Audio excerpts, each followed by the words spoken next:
Samuel Etienne, 6h30, 9h sur Europe 1. Le débrief de la matinale, les temps forts de ce que vous avez entendu ce matin sur Europe 1. N'en déplaise à Nicolas Sarkozy, le candidat à la primaire à droite, Jean-François Copé, le dit et le redit. Le modèle de sécurité français n'est pas à la hauteur. Et cela depuis 30 ans. Il était mon invité dans l'interview politique à 8h20.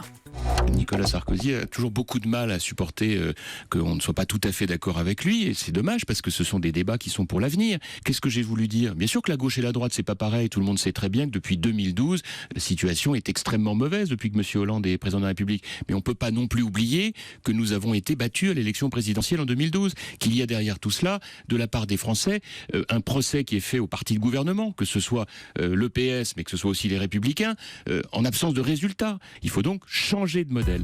Le nouveau Premier ministre britannique Theresa May essaie-t-elle de diviser les Européens afin de négocier le meilleur accord de sortie possible ? En bon diplomate, l'ambassadeur du Royaume-Uni en France, Sir Julian King, assure le contraire.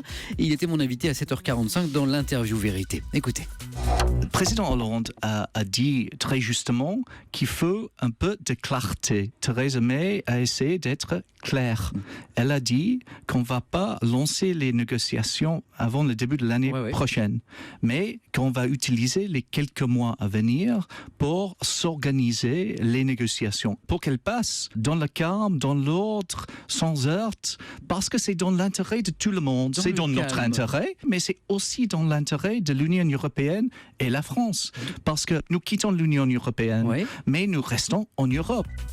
L'Europe toujours, le coup d'État raté le 15 juillet en Turquie n'a fait que renforcer le pouvoir d'Erdogan, qui, je le rappelle, procède depuis à une gigantesque purge. C'est l'analyse de David Rigoulet-Rose, chercheur et spécialiste du Moyen-Orient. Il était mon invité à 6h45 dans Europe 1. Vous répond. Depuis longtemps, le président Erdogan a l'intention de marginaliser un certain nombre de personnes qui lui posent problème. D'une certaine manière, le coup d'État avorté se présente comme une divine surprise parce qu'il lui offre la possibilité, l'opportunité justement de procéder à des purges qu'il avait anticipées mais qu'il n'avait pas forcément les moyens ou l'opportunité légitime à ses yeux d'effectuer justement concrètement.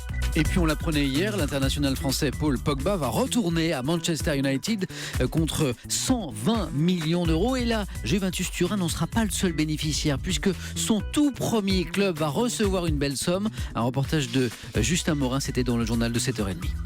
Au premier club de foot de la star, le président Sambou Tati alias Bijou suit le dossier de près puisque selon le règlement de la FIFA, l'US Roissy en tant que club formateur doit aussi toucher un mini pourcentage sur le transfert. J'ai pas calculé. Ah, vous avez fait le calcul vous. Annoncez-moi la couleur. Effectivement, nous avons fait le calcul.